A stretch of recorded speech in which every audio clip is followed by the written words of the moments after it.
സവാളയും ഉള്ളിയെല്ലാം നമ്മുടെ ജീവിതത്തിന്റെ തന്നെ ഭാഗമാണ് അല്ലേ? എന്നാൽ നമ്മളിത് പലപ്പോഴും കറികളിൽ ചേർത്ത് അല്പം വല്ലതുമാണ് കഴിക്കുന്നത്. എന്നാൽ പതിവായിട്ട് ദിവസവും ഒരു സവാള കഴിക്കുന്നുണ്ടെങ്കിൽ 1 മാസം കൊണ്ട് നിങ്ങൾക്ക് എന്തെല്ലാം മാറ്റങ്ങൾ ഉണ്ടാവുമെന്ന് അറിഞ്ഞിരുന്നാൽ നിങ്ങളെല്ലാവരും ഓട്ടോമാറ്റിക്കലി സവാളയും ഉള്ളിയെല്ലാം കൂടുതൽ കഴിക്കുന്നവരാ. ഒന്നാമത്തെ ഗുണം എന്ന് പറയുന്നത് ഇത് നിറയെ ഫൈബറാണ്. നിങ്ങൾ ദിവസവും ഒരു സവാള കഴിച്ചു കഴിഞ്ഞാൽ നിങ്ങളുടെ വിശപ്പ് ഗണ്യമായിട്ട് കുറയും. അതോടൊപ്പം കഴിക്കുന്ന ഭക്ഷണത്തിന്റെ അളവ് കുറച്ച് മതി. ഓട്ടോമാറ്റിക്കലി നിങ്ങൾ മെലിയാൻ ഇത് സഹായിക്കും.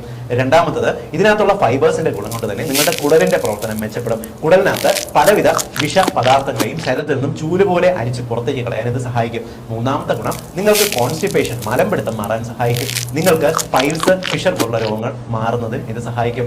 അടുത്ത ഗുണം എന്ന് പറയുന്നത് ഇതിനകത്ത് അടങ്ങിയിട്ടുള്ള കുർസെറ്റിൻ എന്ന് പറയുന്ന ആന്റി ഓക്സിഡൻസ് നിങ്ങൾക്ക് ഒരു ആന്റി ഇൻഫ്ലമേറ്ററി പ്രോപ്പർട്ടി, അതായത് ശരീരത്തിൽ നിന്ന് നീർക്കെട്ട്, വേദന എന്നിവ കുറയ്ക്കാനായിട്ട് സഹായിക്കും. മാത്രമല്ല ഇത് കൊളസ്ട്രോൾ ടെൻഡൻസി കുറയ്ക്കുന്നതിന് സഹായിക്കും. കൂടാതെ രക്തക്കുഴലിനകത്ത് ബ്ലോക്ക് പോലുള്ള ടെൻഡൻസീസ് കുറയ്ക്കുന്നതിനും സഹായിക്കും. ഇനി നിങ്ങൾ പതിവായിട്ട് ദിവസവും ഓരോ സവാള കഴിച്ചു